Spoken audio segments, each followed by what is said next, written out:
Fidèles téléspectateurs de Pinal TV, merci de votre aimable et constante fidélité. Bonsoir et bienvenue à cette émission Le Débat. Le débat qui s'intéresse aujourd'hui à trois thèmes majeurs. Au Mali, le président de la transition recompose les membres du Conseil national de transition. L'organe législatif passe de 121 à 147 membres. La décision a été prise dans un décret présidentiel publié jeudi dernier.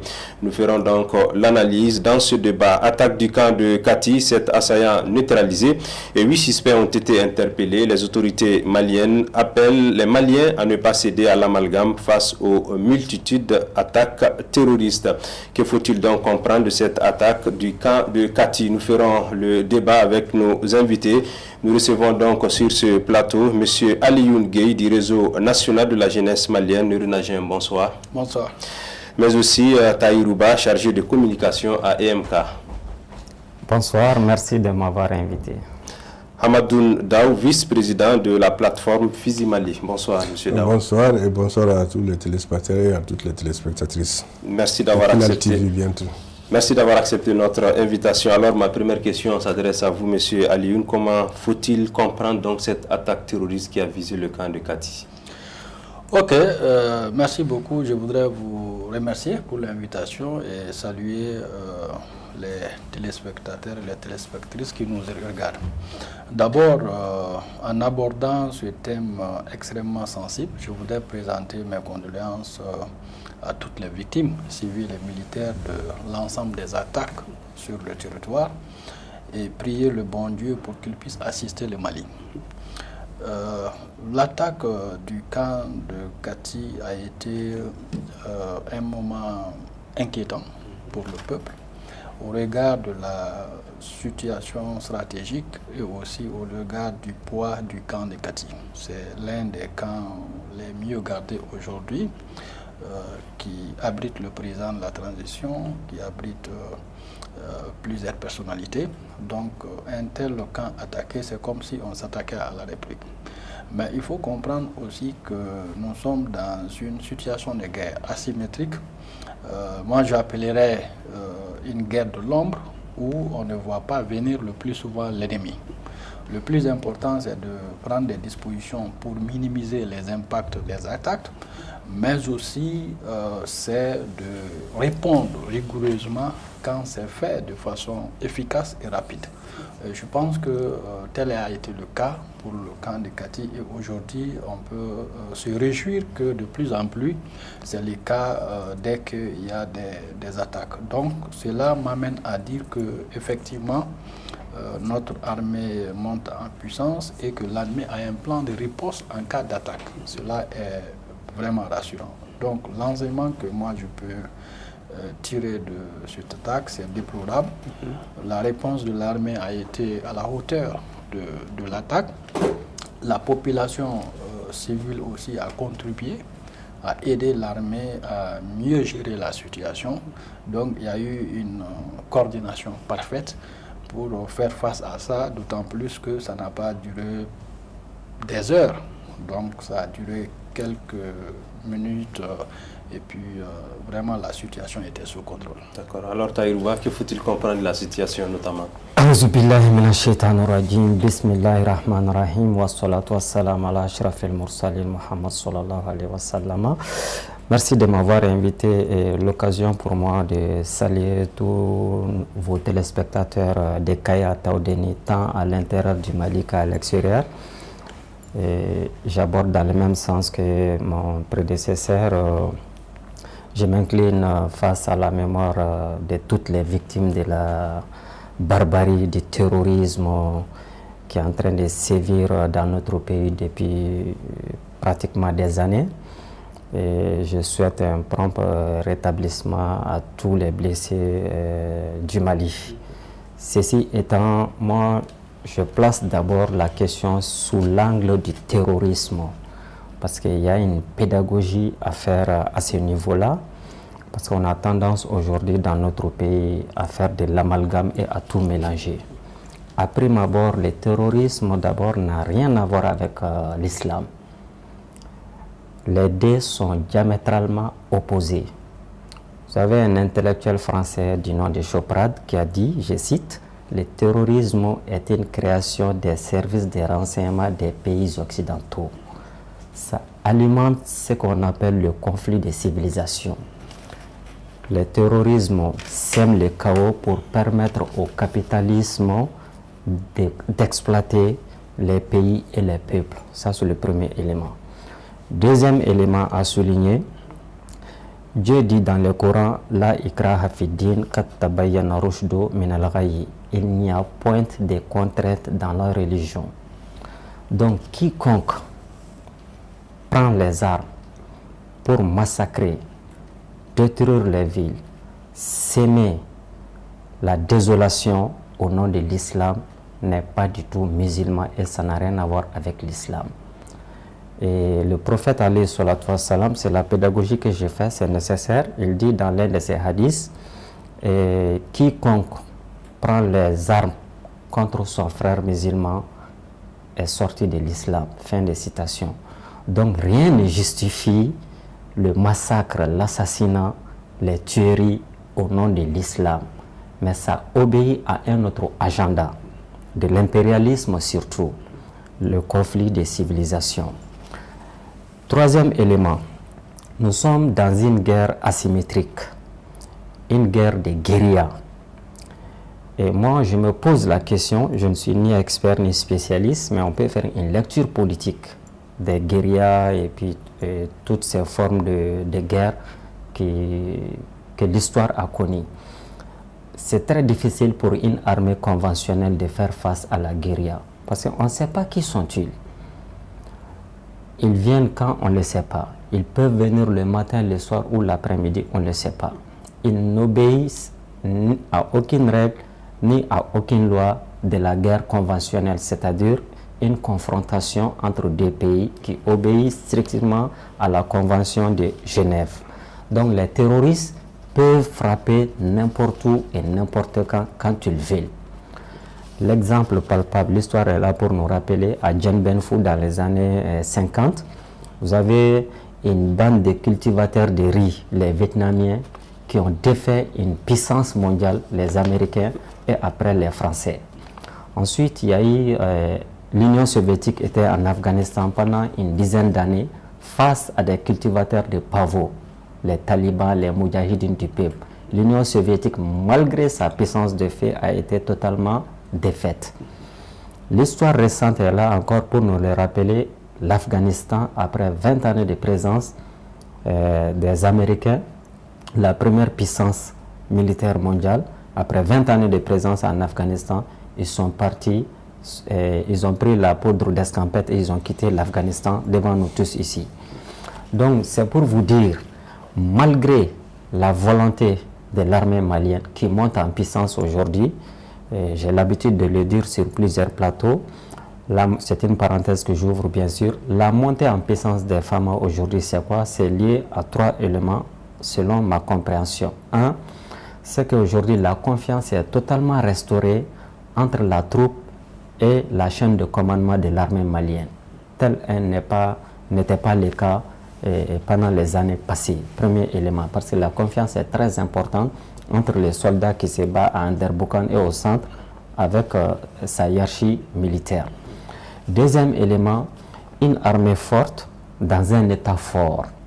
Tant que nous avons un état faible, malgré la volonté des militaires et des soldats, ils ne peuvent pas se battre parce que les politiques sont faibles. Parce que c'est les politiques qui prennent les décisions stratégiques pour permettre aux militaires de se battre avec engouement et motivation sur le terrain.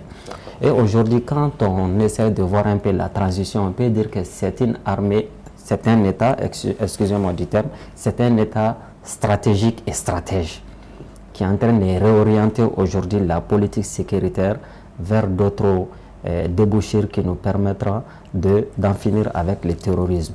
Donc, et ça aussi, cela explique la montée en puissance des femmes. Tout à fait. Et troisième élément, aujourd'hui, le peuple malien de Kaye à Taoudeni est mobilisé, déterminé, uni comme un seul homme derrière les forces armées maliennes. Parce qu'on a compris aujourd'hui qu'au-delà de nos divergences politiques, sociales et culturelles, notre bien commun qui peut nous protéger tous qui nous permettra d'aller à l'école, de se soigner, de vaguer à nos occupations quotidiennes, c'est l'armée, qui est la colonne vertébrale du pays.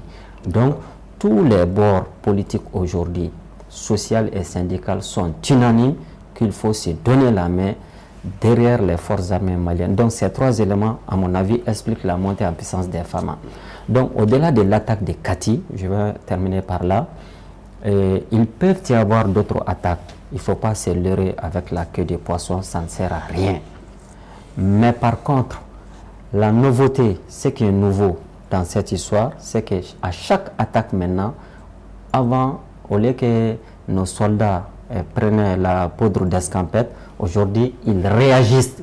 Donc, d'une position défensive, les femmes sont aujourd'hui en offensive. Et toute attaque terroriste sur le sol malien, la réponse est instantanée et immédiate. Et j'en profite de l'occasion pour saluer toutes les hautes autorités de la transition et la chaîne de commandement militaire. D'accord. Alors, M. Daou, quelle est votre analyse sur l'attaque du camp de Kati?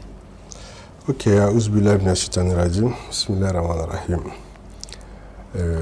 remercie le bon Dieu de nous avoir donné cette occasion sur votre plateau d'édifier certains Maliens par rapport à notre propre opinion sur les attaques, je dirais sur les attaques qui se passent à l'intérieur de notre pays.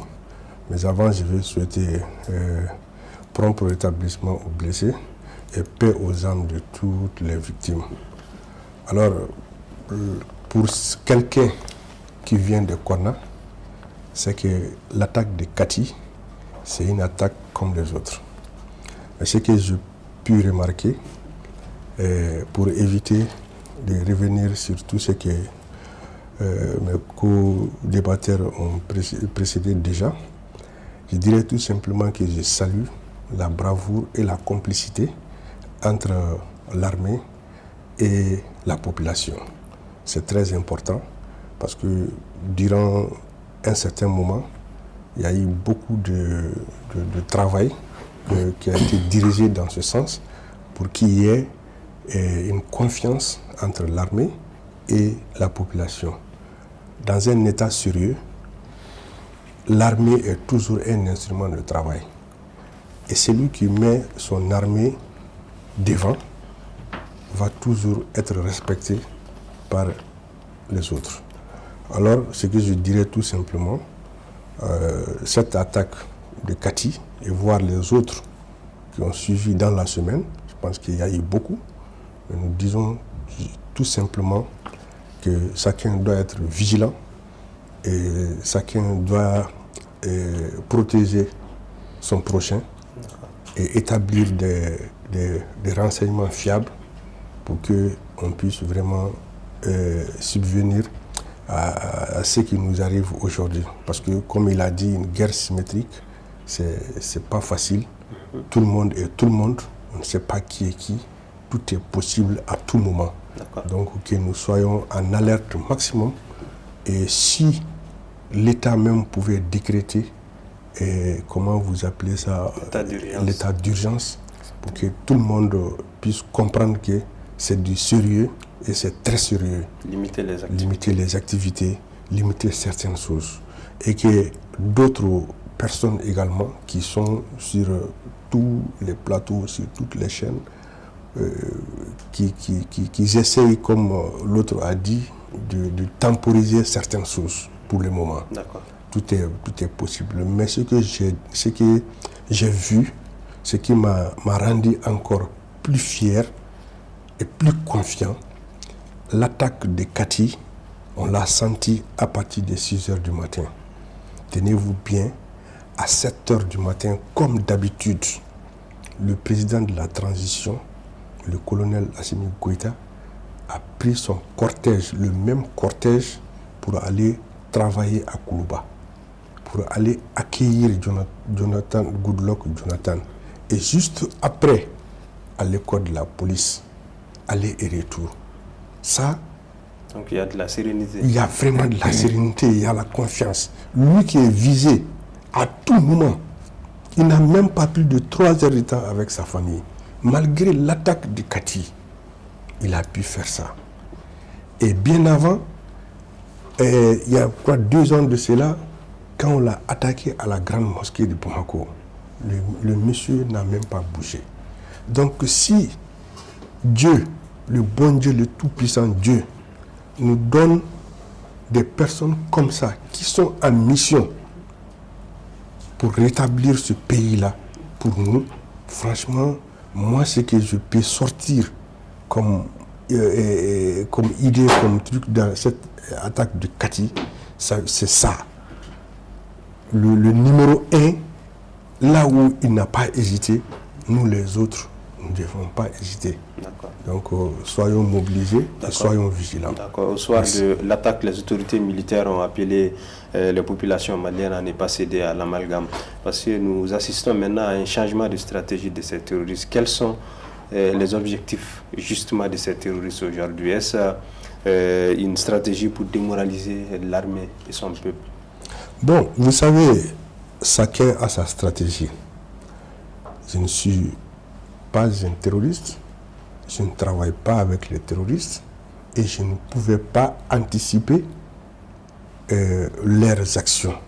Mais ce que je sais, que si on est vigilant et si on se préserve de certaines choses, qui connaît le mode opératoire de ces gens-là, savent qu'il y a certaines choses qui se fassent ici, c'est souvent de la provocation même, je dirais. D'autres, j'ai l'impression qu'ils font même la promotion de ces gens-là. Parce que je sais ce que je dis. Et là où on est aujourd'hui, comme je l'ai dit tout à l'heure, on ne sait pas qui est qui et qui est capable de quoi. Dans une guerre asymétrique, comme il a dit, juste un petit rappel, ils n'ont pas une loi à respecter, il n'y a pas une convention à respecter, rien du tout. Et d'ailleurs, raison pour laquelle FUSIL Mali, Front Uni pour la sauvegarde de l'intégrité du Mali, a été créé parce que la convention de Genève a été violée en 2012 à Aguelhok. Souvent on dit, quand tu es en guerre avec quelqu'un, si tu parviens à le maîtriser, à le désarmer, il est devenu civil. Donc, en aucun cas, tu ne dois pas tuer cette personne. Et nous avons vu qu'à Aguelhok, 150 et quelques militaires ont été désarmés et égorgés. Et c'est la violation totale de la loi de Genève dont il a dit. Donc ça veut dire que leur stratégie là, on ne peut pas prévoir quoi que ce soit, mais on peut être très vigilant et être coopératif. C'est ce que je pense. D'accord. Ali Gueye, aujourd'hui, concrètement, quelle est la stratégie de ces terroristes? Bon, moi, la stratégie de ces terroristes-là, je pense que ils n'ont pas une seule stratégie. Ça change par rapport au contexte, par rapport à leur objectif. Mais ce qui est constant, c'est leur mode opératoire, c'est qu'ils font des attaques sporadiques, souvent des attaques de communication. Pour cela, je pense que les mesures de prévention, c'est effectivement la vigilance. Il faut que le peuple malien comprenne, cherche et accepte que nous sommes en guerre, la situation a changé, nous devons effectivement changer de comportement. Nous devons être vigilants, nous devons être attentifs parce que on peut avoir son frère comme terroriste sans le savoir. On peut avoir son parent terroriste sans le savoir. Et ça ne veut pas dire que tous les parents sont des terroristes aussi. Donc il faut que les gens soient vigilants et que la population joue un rôle de veille et d'éveil.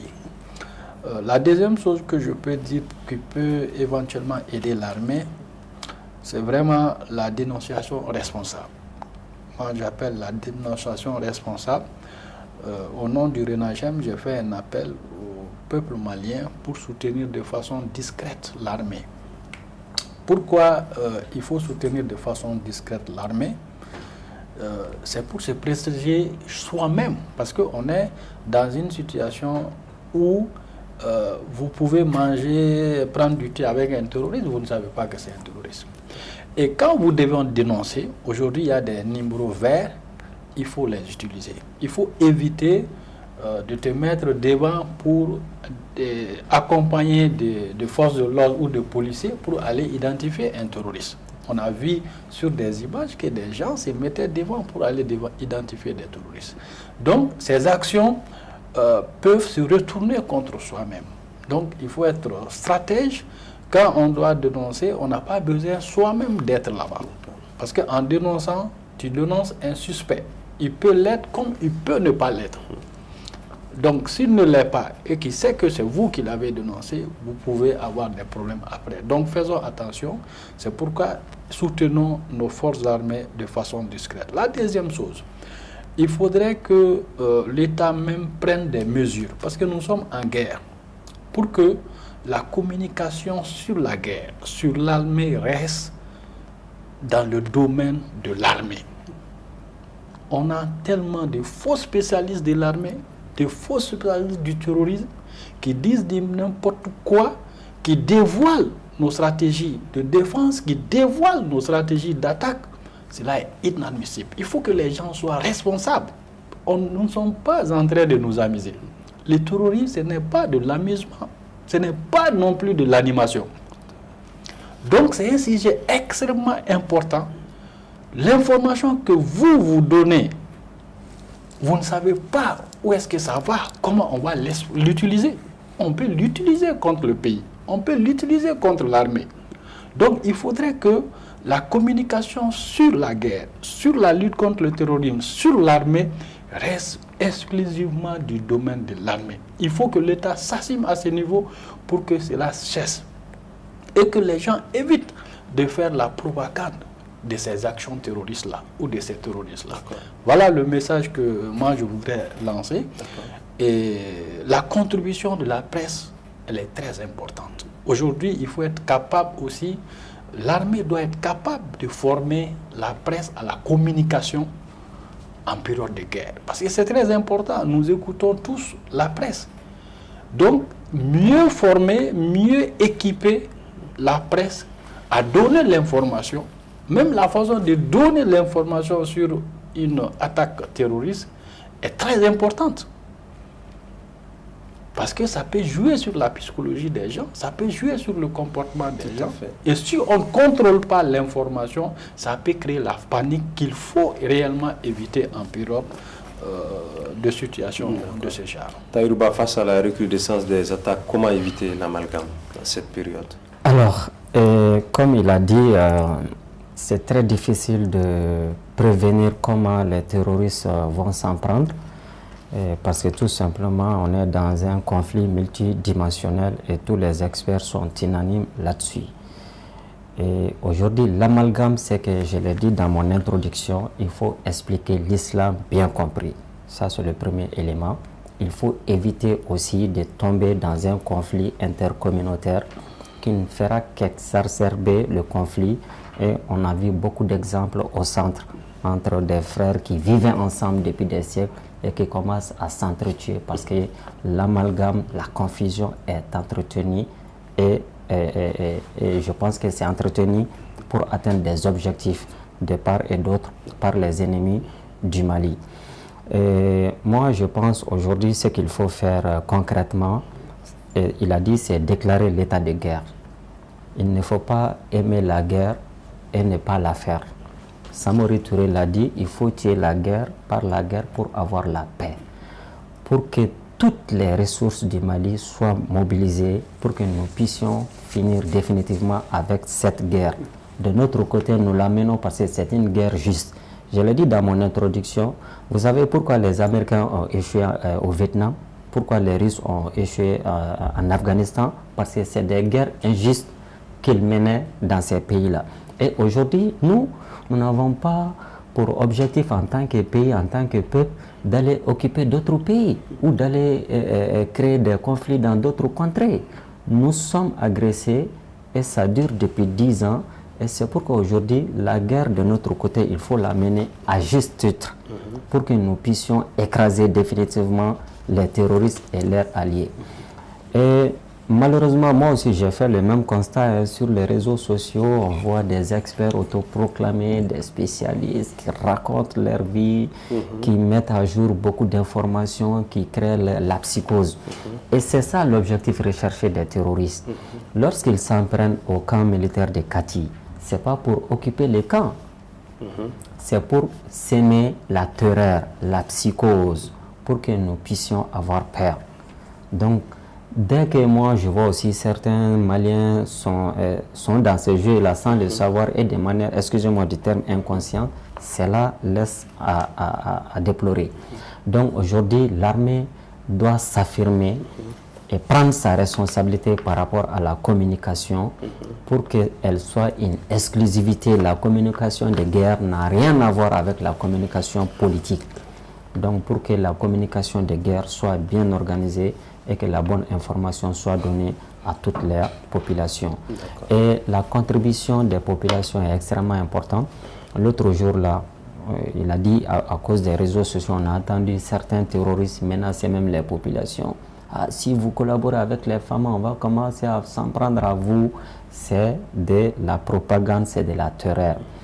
La dénonciation responsable, il a dit, vous avez des numéros verts un peu partout au Mali, et c'est dans l'anonymat qu'on peut appeler ces numéros-là, dénoncer qui de droit et de manière objective pour que la suite soit prise par l'armée malienne et les services de sécurité attribués à ça pour que nous puissions mener à bout notre guerre de libération contre le terrorisme. D'accord.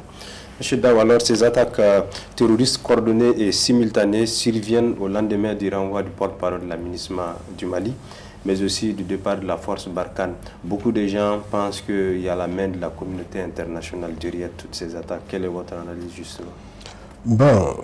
Je resterai toujours malien et je défendrai toujours les causes du Mali, quoi qu'il arrive.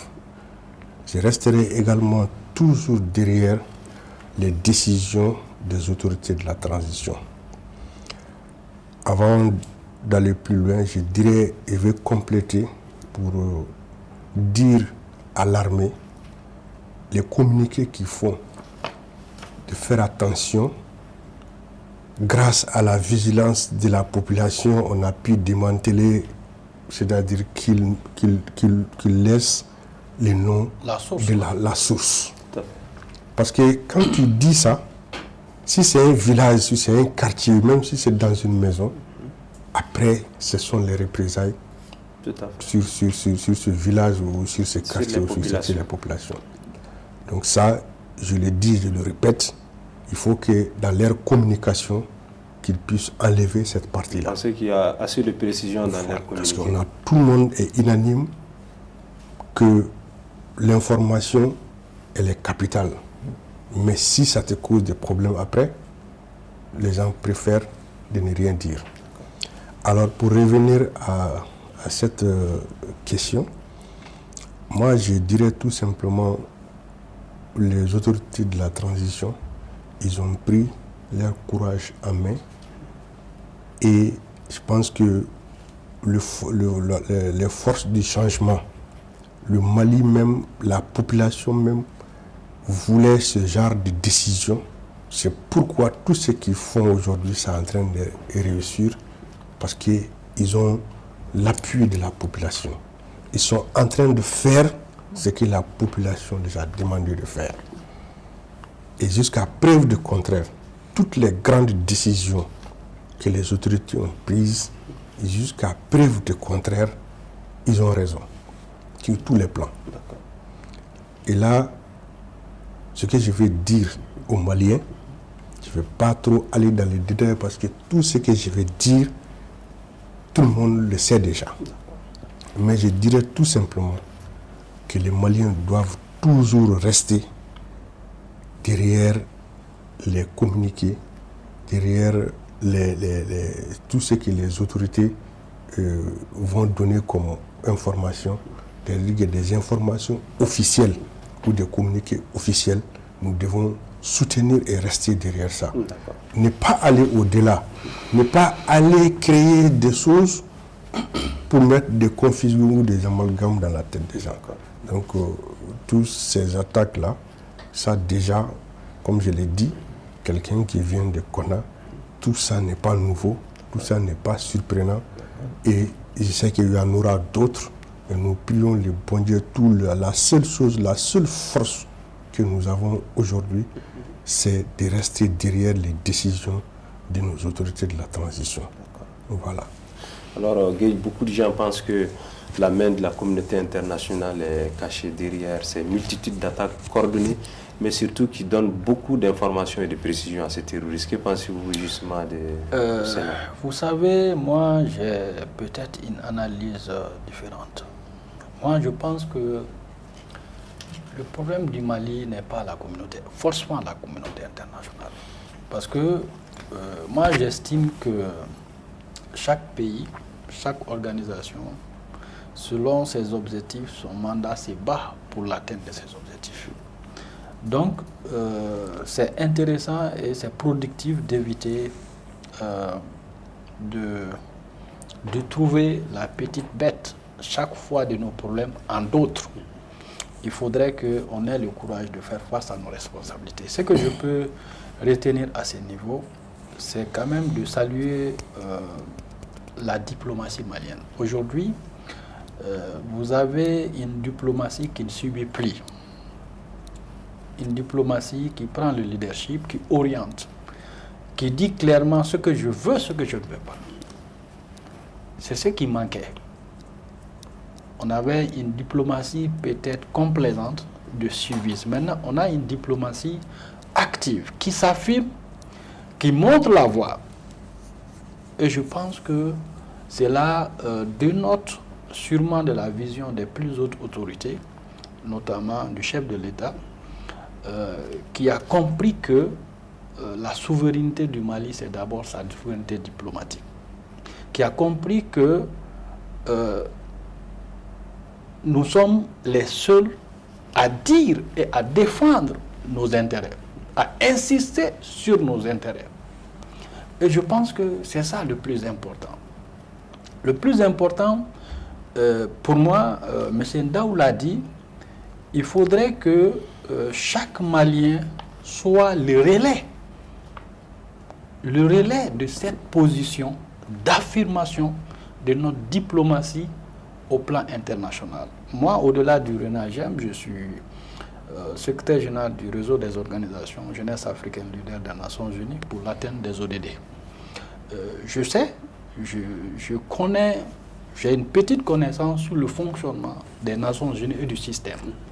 Et je sais qu'aujourd'hui, le Mali, sous le leadership du ministre des Affaires étrangères, son Excellence Abdoulaye Diop, fait un travail acharné pour positionner et repositionner le Mali. Vous savez, lors du vote pour le mandat de la MINUSMA, le Mali avait donné sa position. Pour la première fois, c'est le Mali lui-même qui donne sa position. Je veux ça, je ne veux pas ça. Sinon, c'est d'autres pays qui portaient la voix du Mali. Et quand ça n'a pas été totalement accepté, mais le premier acte important, c'est que ça a été comme ça, le Mali a donné sa position. Et il y a eu le vote, il y a 2 pays qui se sont abstenus. Certains ont pensé que ces 2 pays ont trahi le Mali. Non. Parce que dans de telles situations, l'abstention d'un pays qui a un droit de veto permet de fragiliser la décision prise. C'est pourquoi vous avez juste après, le Mali a dit on n'acceptera pas ça. Parce que le pays qui fait le droit de veto bloque le processus. Aujourd'hui, le Mali n'a pas intérêt à ce que le processus de participation ou de la collaboration de la MINUSMA soit interrompu immédiatement. Je pense et je suis sûr que les autorités de la transition sont en train de réfléchir à un plan de retrait de la MINUSMA progressivement. Parce que ça va de soi.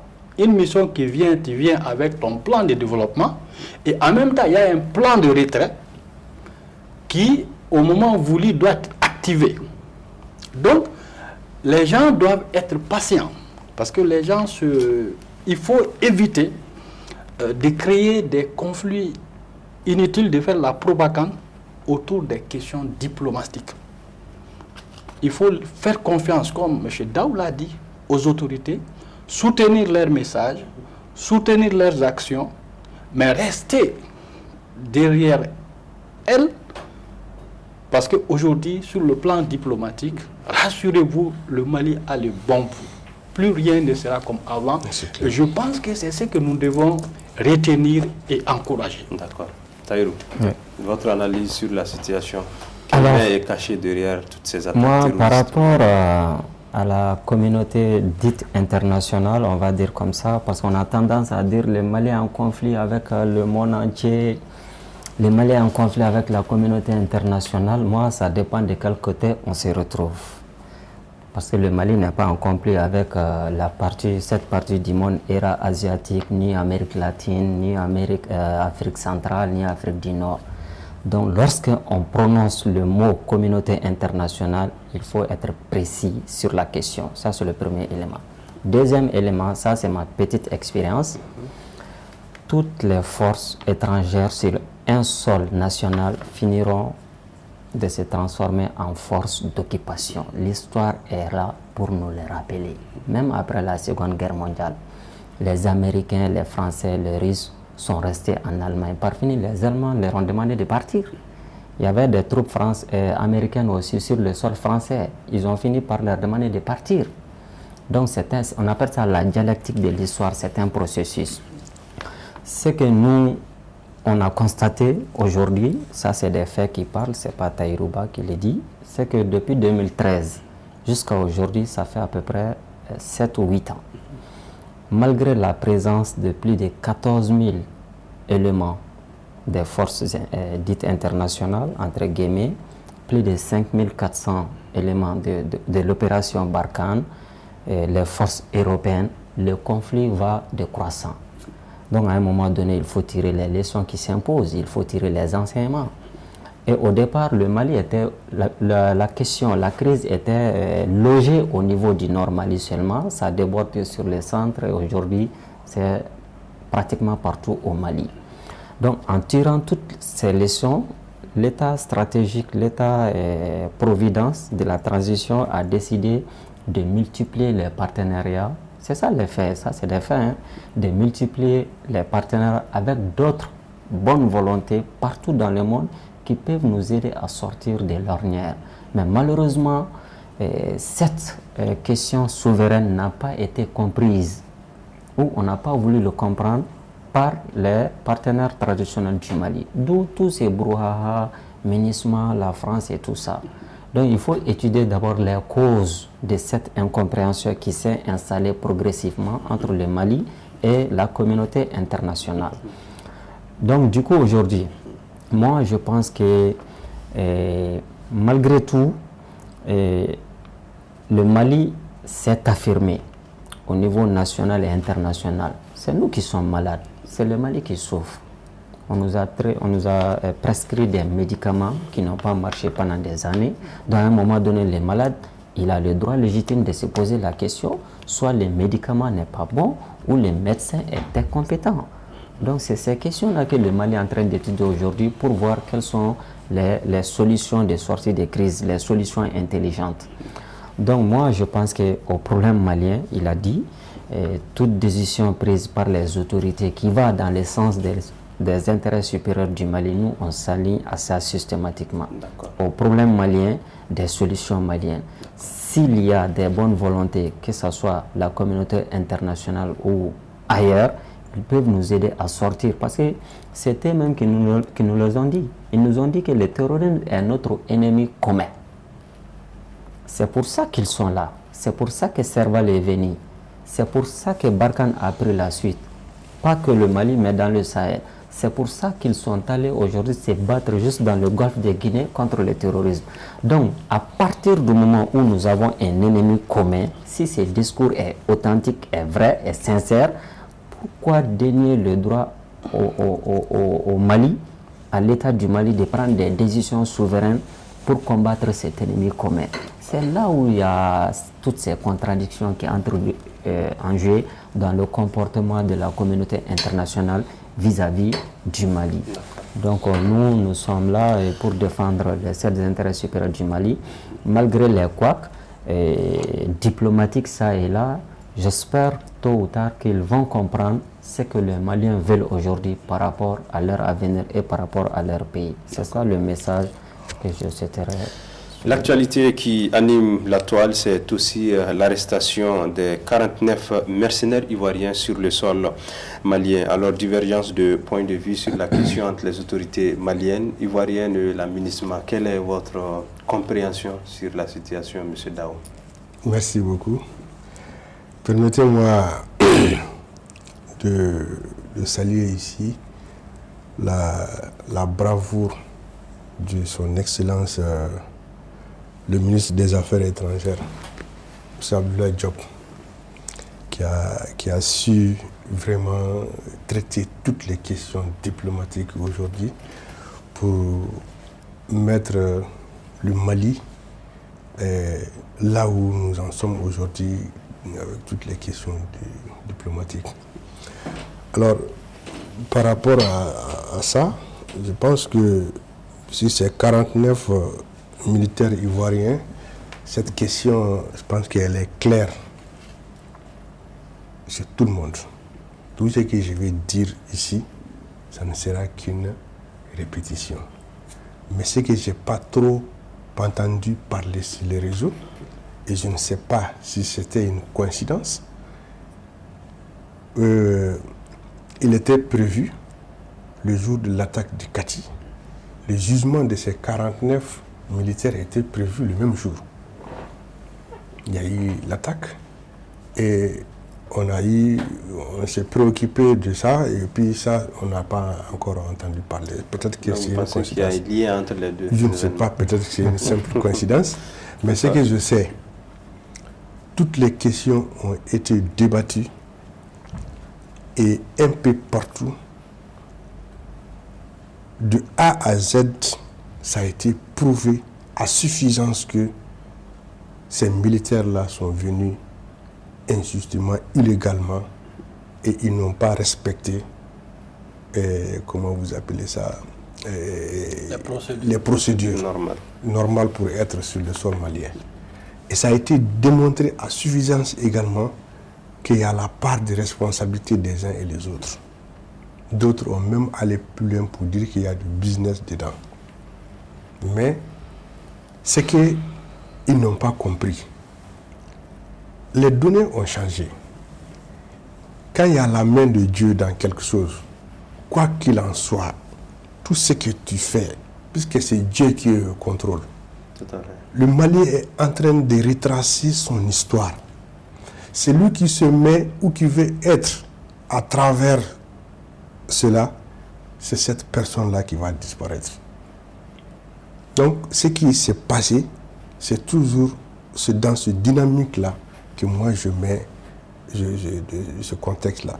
Ce qui est sûr, quand on reste unis et que le problème du Mali devient un fardeau pour tous les Maliens, c'est que nous allons pouvoir le supporter.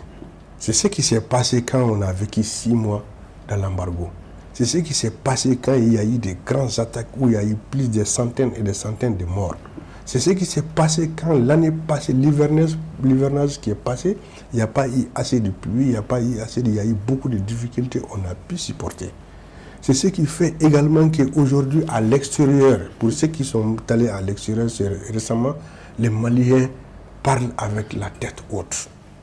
Ce n'est plus comme à l'époque où moi j'étais au Congo, j'ai fait 10 ans à l'extérieur, ce n'était pas cette époque-là, le Malien avait un autre comportement différent du comportement d'aujourd'hui à l'extérieur. Tout ça là, c'est pour magnifier seulement que les actions diplomatiques qui ont été menées avec la complicité de toutes les autorités et soutenues par le peuple malien, c'est ce qui fait qu'on est là où nous sommes. Moi, je ne vais pas revenir dans certaines choses qui est déjà disponible sur tous les réseaux.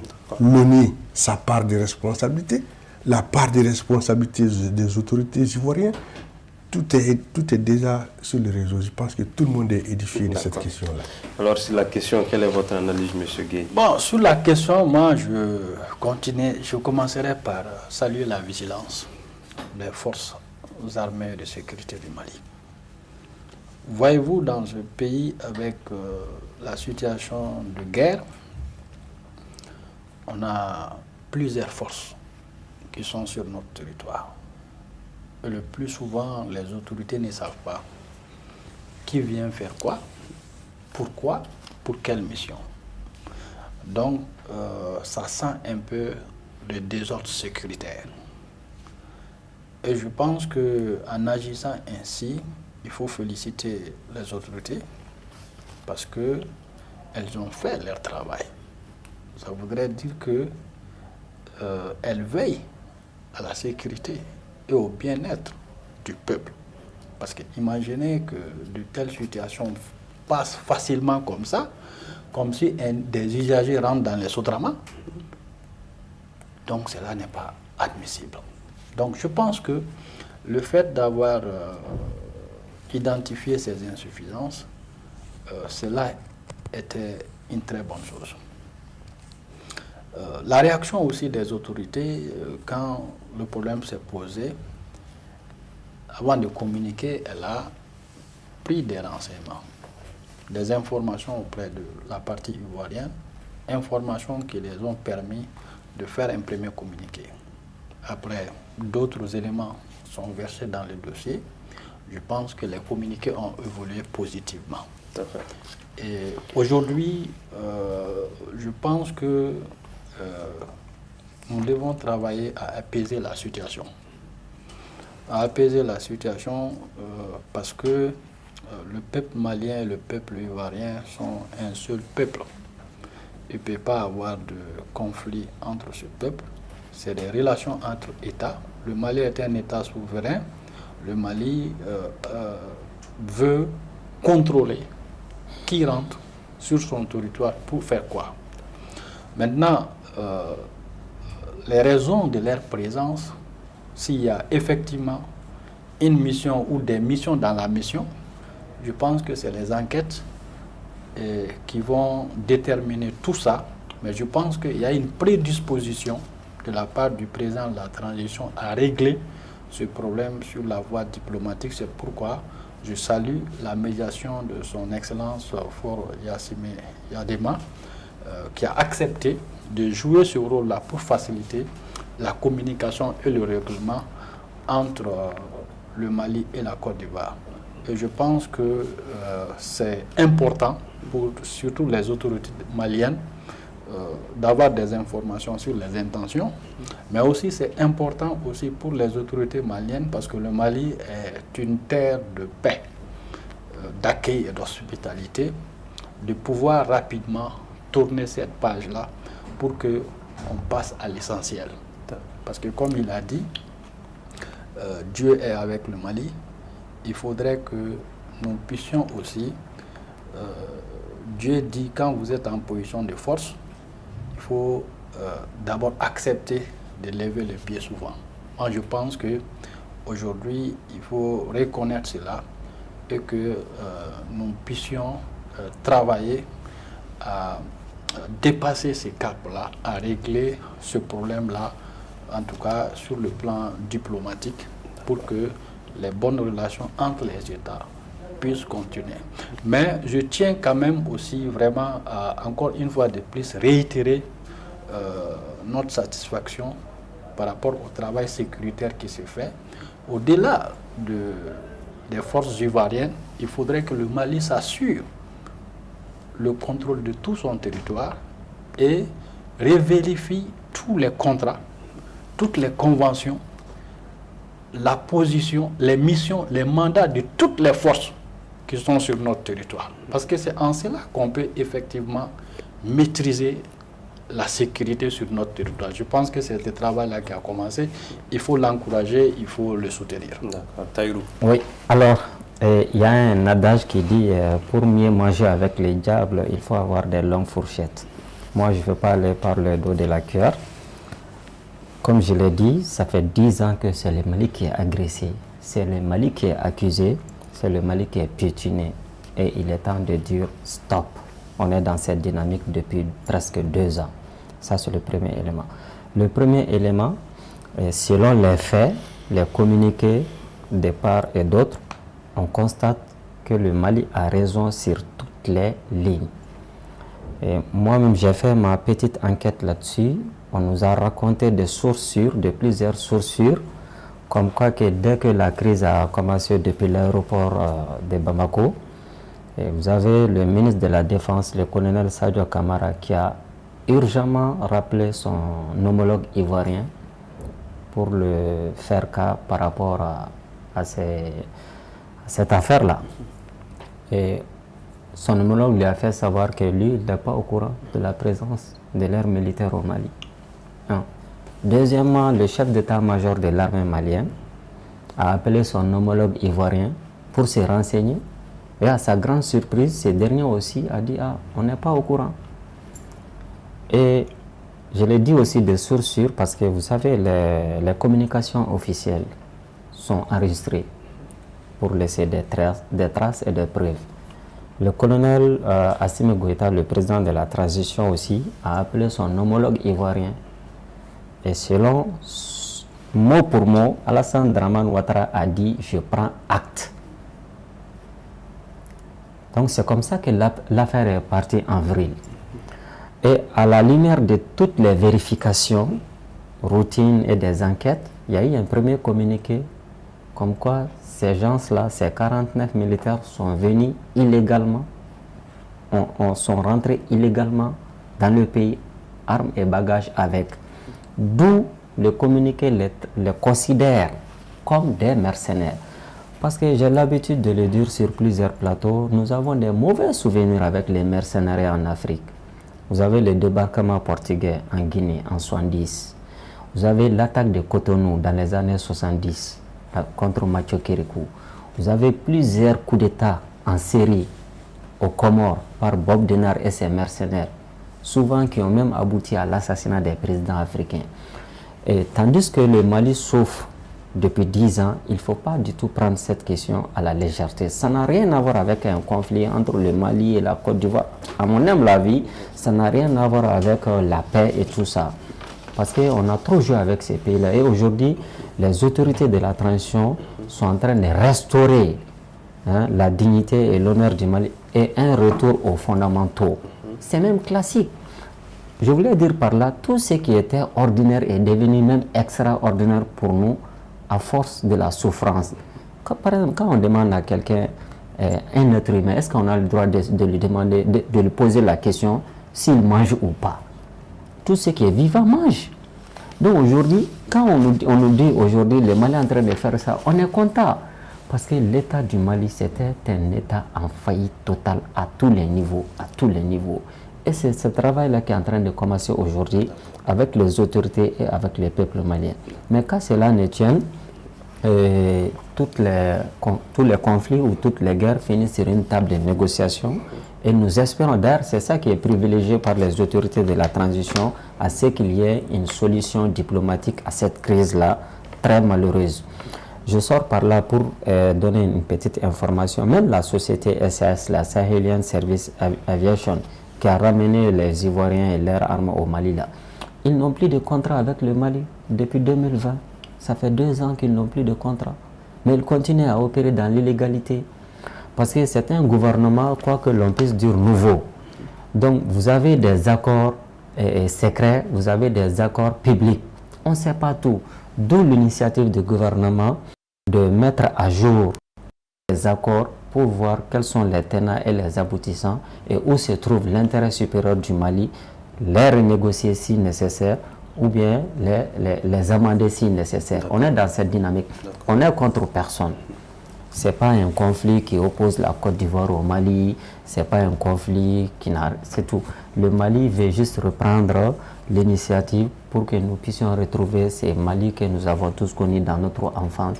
Et j'espère qu'on sera entendu et soutenu dans cette dynamique-là par tous les Africains et toutes les bonnes volontés de partout dans le monde. D'accord. Nous allons donc aborder le troisième et dernier thème de cette émission qui fait donc allusion à l'élargissement du CNT qui passe de 121 à 147 membres. Alors ma première question, quelle sera donc la priorité de cette nouvelle composition, M. Dawa? Merci beaucoup. Permettez-moi juste de parler juste un peu le professionnalisme des agents de l'aéroport du Mali. Parce que le 10 juillet, à l'arrivée de ces mercenaires-là, j'étais à l'aéroport. J'ai quitté l'aéroport, je n'ai pas senti qu'il y avait une opération de telle envergure. Et de passage, je salue le directeur, M. Togola. Alors, par rapport à l'élargissement du CNT de 121 à 147, pour atteindre le quota de l'Assemblée nationale du Mali, tout à fait, dont j'étais à l'époque l'assistant du président de la commission des finances, de l'économie du plan et de la promotion du secteur privé, l'honorable Abdine Koumaré, que j'ai fait un coucou d'ailleurs. Donc je ne sais pas pourquoi il faut atteindre ce nombre. Je ne sais pas si ce n'est pas 147 conseillers, les lois ne pourront pas être prises de façon responsable ou de façon légitime. Je ne sais pas. Mais ce que je sais, c'est que pendant les assises nationales pour la refondation, dans les recommandations, ce qui a été dit, c'est de renouveler et élargir. Renouveler, ça veut dire casser et augmenter. C'est selon mes analyses. Et après, j'ai vu que le mot renouveler a été pris en otage. Tout à fait. Parce que toutes les écoutes qui ont eu lieu dans la commission de loi pour parler de cet élargissement de l'Assemblée, ils n'ont parlé que de l'élargissement. D'abord, il faut que ça soit clair sur tout le monde. Je ne suis pas contre le CNT. Et d'ailleurs même, si je dois être plus proche parmi les trois institutions, si je dois être plus proche du CNT. Mais c'est que nous, au niveau du FISI Mali, ce qu'on avait dit, pour rester dans la dynamique de la refondation du Mali, d'abord, beaucoup de personnes ont boudé la façon dont le CNT a été mis sur place. Et nous, ce qu'on a dit, pour rester dans cette dynamique, renvoyer tout le monde dans leur base.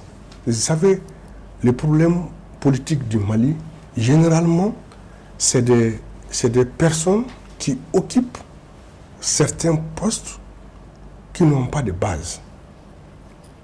Et c'est ça, souvent, le problème. Mais nous, on avait dit de renvoyer tout le monde dans leur base. Si ces membres-là, s'ils ont été efficaces au niveau de leur base, maintenant, l'élargissement, soit on augmente le quota de chaque base, ou on garde le même quota en donnant des opportunités à d'autres structures qui n'étaient pas citées au préalable. Cela veut dire quoi? Si ces membres-là ont joué leur rôle pleinement au niveau du CNT, s'ils retournent à la base, libre à la base maintenant de les renvoyer ou de les remplacer. C'est ça que nous, on a dit au niveau du FISI Mali. Et quand on nous a envoyé aussi pour les écoutes, je pense que c'est ce qu'on a dit. Mais je vois que le CNT a pris en otage la partie renouvellement. Ils se sont concentrés sur l'élargissement.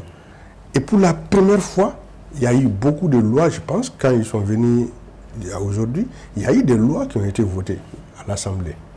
Mais c'est la première fois que je vois qu'ils sont en train d'aller sur le terrain pour faire des restitutions sur la loi électorale. Pourtant, il y a eu des lois, il y a eu des projets de loi. Bon, pourquoi c'est maintenant?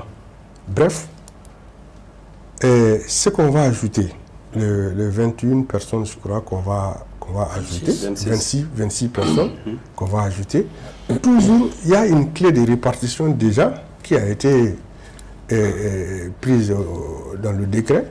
Cette clé de répartition-là, franchement parler, moi personnellement, je ne sais pas comment est-ce que tout ça s'est arrivé. Parce que dans la loi électorale, le collège, pour mettre le collège sur place, il y a eu une commission qui va faire le choix des membres du collège. Pour faire réécrire la Constitution, il y a eu une commission également qui a été mise en place pour faire des projets. Mais est-ce qu'il y a eu des critères aussi pour qu'on puisse donner la clé de répartition, énumérer la liste qui sont... Est-ce qu'il y a eu un travail après, ou bien ils se sont référés, ou bien ils se sont référés seulement des trucs comme ça et puis ils ont donné. Mais quoi qu'il en soit, moi ce que j'ai dit à tout le monde, celui qui veut aller être membre du CNT, il n'a qu'à envoyer ses dossiers. Parce que moi, à mon humble avis, ça c'est peut-être juste pour avoir un canevas de travail. Mais ce qu'ils vont choisir là, je pense qu'ils le savent déjà. Mais néanmoins, ceux qui sont intéressés peuvent mettre leur dossier et envoyer. Parce que c'est la cause, si tu es sincère, c'est une cause du Mali. Et voilà, au niveau de Fizi Mali, vous n'êtes pas contre l'augmentation des membres du CNT, mais vous êtes contre la façon de procéder. Comme je l'ai dit, recomposition. Nous restons toujours derrière les décisions des autorités. Parce que ce qu'ils voient, c'est eux qui sont en train de vivre l'histoire là. Dedans, c'est eux qui savent ce qu'il y a dedans. Nous, au niveau du Fizi Mali, nous restons toujours derrière ces décisions officielles. Et nous demandons à tous les Maliens aussi de faire autant. Alors, M. Gueye. Oui, moi je pense que, vous savez, au niveau du RENAGEM, on a toujours poussé des réflexions par rapport à la conduite de la transition. Depuis la première,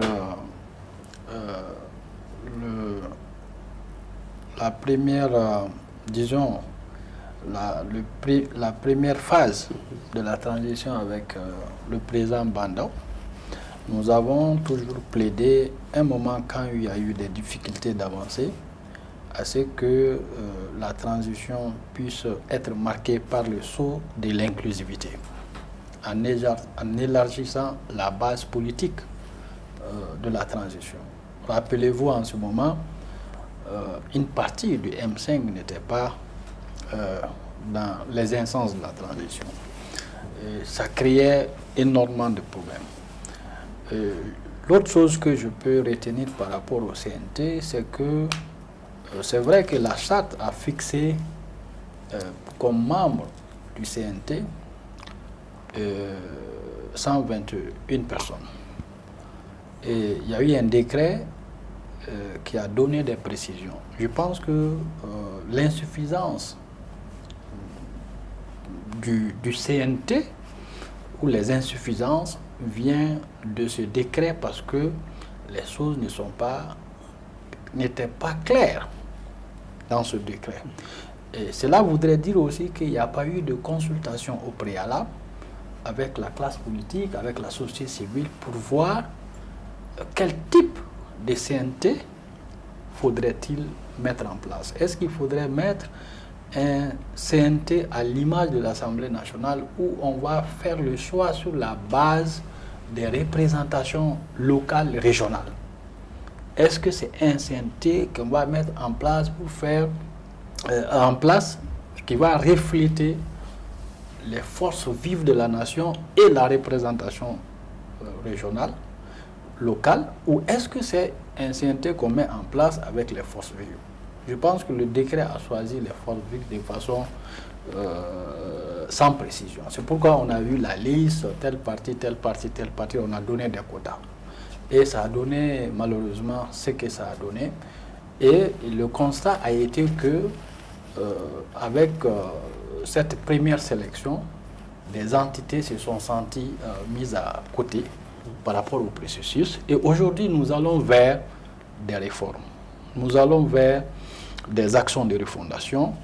Et il convient alors de penser à élargir la base politique et sociale de cet organe-là pour que peut-être ceux dont les quotas ont été réduits pendant la première phase puissent récupérer leurs quotas, etc., etc. Donc je pense que c'est ce souci d'inclusivité et aussi faisant suite aux recommandations, comme M. Daou l'a dit, des assises nationales que les autorités ont pris la responsabilité d'élargir. En tous les cas, nous, au RENAGEM, nous pensons que tout ce qui peut faire en sorte que les Maliens puissent se rassembler davantage, être ensemble, pour qu'on aille de l'avant, et que les décisions qui vont être prises puissent refléter la vision, la pensée, les aspirations du maximum ou de l'ensemble du peuple, c'est de bonnes décisions qu'il faut encourager. D'accord. Taïrouba, très rapidement. Alors, vous savez que moi, chez des M5, Espoir Malekoura, on n'a pas eu trop la vie facile avec cet organe très important de la transition, mais qu'à cela ne tienne, pour le Mali, aucun sacrifice ne sera de trop. S'il n'y a pas de contradiction, je serais surpris. Parce que la contradiction, ça nous permet d'avancer. Mais il ne faut pas que ça se transforme en animosité entre les acteurs du changement. Ça, c'est extrêmement important à souligner. Et moi, je pense que l'élargissement du CNT aujourd'hui répond à un besoin politique et technique. C'est l'inclusivité, comme il a dit. Parce que dès le départ, le 18 août jusqu'à aujourd'hui, vous avez souvent de gauche à droite, tout le monde crie, il faut de l'inclusivité, comme quoi si nous n'avons pas nos mains dans la pâte, on ne va pas défendre le pays ou l'intérêt supérieur du Mali. Donc voilà toutes ces contradictions souvent qui amènent les plus hautes autorités de la transition pour des raisons d'État à essayer de donner au minimum une petite satisfaction à certaines entités politiques ou à certains partis politiques pour les associer par rapport à la gestion de la transition, parce qu'il a dit qu'il va y avoir des réformes politiques et institutionnelles, la réforme constitutionnelle. Donc souvent, ce n'est pas bon en politique de coiffer les gens en leur absence. Donc, moi, je ne peux que saluer cet élargissement du CNT et j'espère que des hommes valables y seront représentés pour défendre le Mali. D'accord. Voilà. Alors, pour terminer, on va faire un tour de table. Quel est votre dernier mot, M. Daou, avant de clôturer cette émission? Je vais vous remercier et remercier toute la presse du Mali et les inviter à chercher et à donner des vraies et des bonnes informations aux Maliens.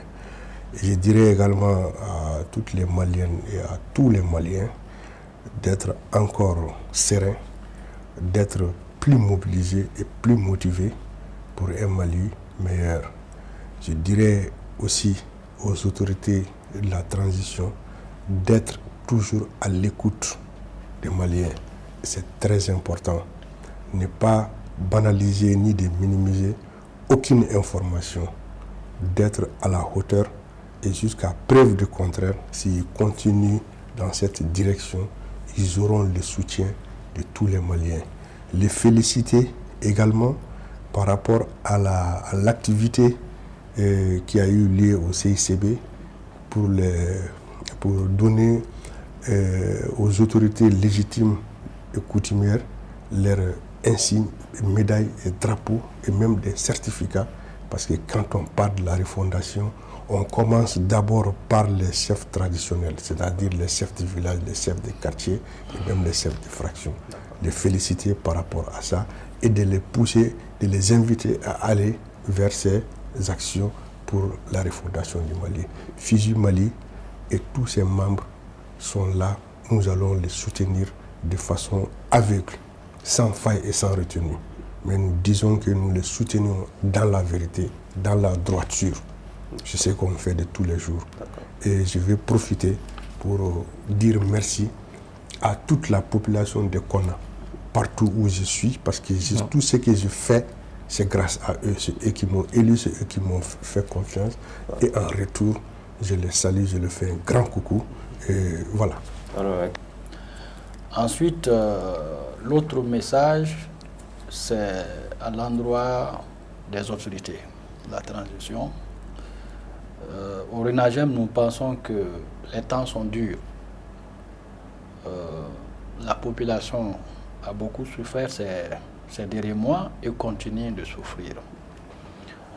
Je pense que l'appel que j'ai lancé, c'est d'inviter les autorités à réfléchir à un plan de riposte économique pour booster l'économie rapidement, afin que des investissements, la croissance économique puisse voir le jour pour créer la richesse et faire en sorte que les Maliens puissent se sentir à l'aise. Ça, c'est très important pour la stabilité sociale.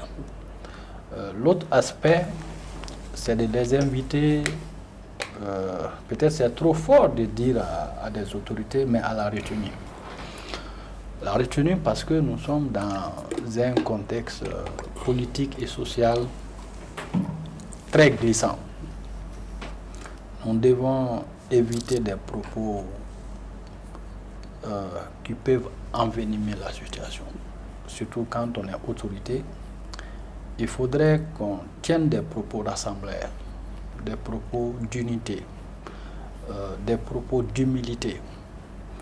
Et je pense que les autorités de la transition doivent avoir comme dénominateur commun la recherche permanente du consensus.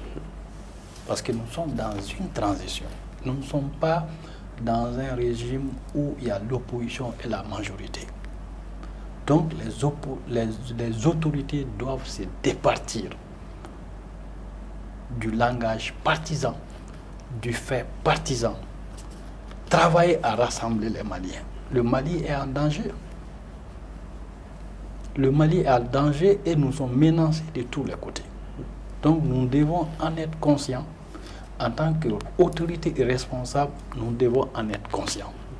L'autre message à l'endroit du peuple malien. Je pense que nous avons un peuple résilient, un peuple croyant, un peuple fort. Et ce peuple malien est capable de relever tous les défis pourvu que nous nous donnions la main et nous soutenions nos autorités.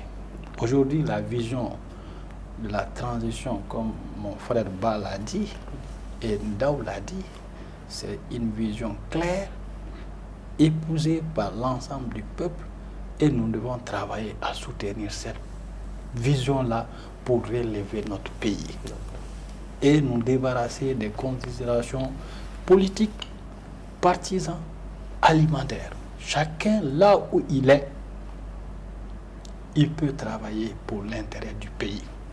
Et j'invite surtout la jeunesse malienne à soutenir la position du Mali au plan international. Vous savez, la diplomatie, c'est elle qui amène, qui tire l'économie.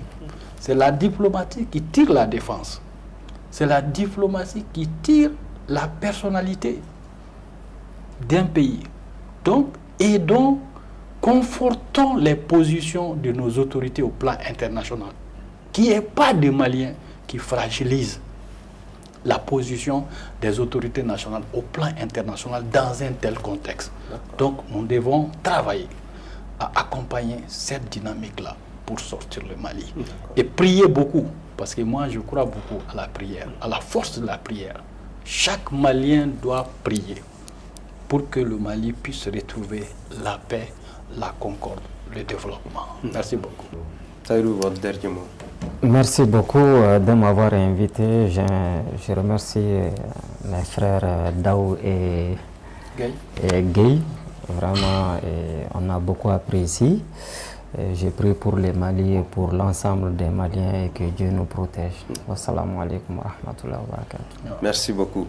Pour tous ceux qui viennent de nous prendre en vol, vous étiez en train de suivre l'émission Le Débat qui avait pour thème aujourd'hui au Mali le président de la transition qui recompose les membres du Conseil national de transition, l'organe législatif qui passe de 121 à 147 membres. La décision a été donc prise dans un décret présidentiel publié jeudi dernier.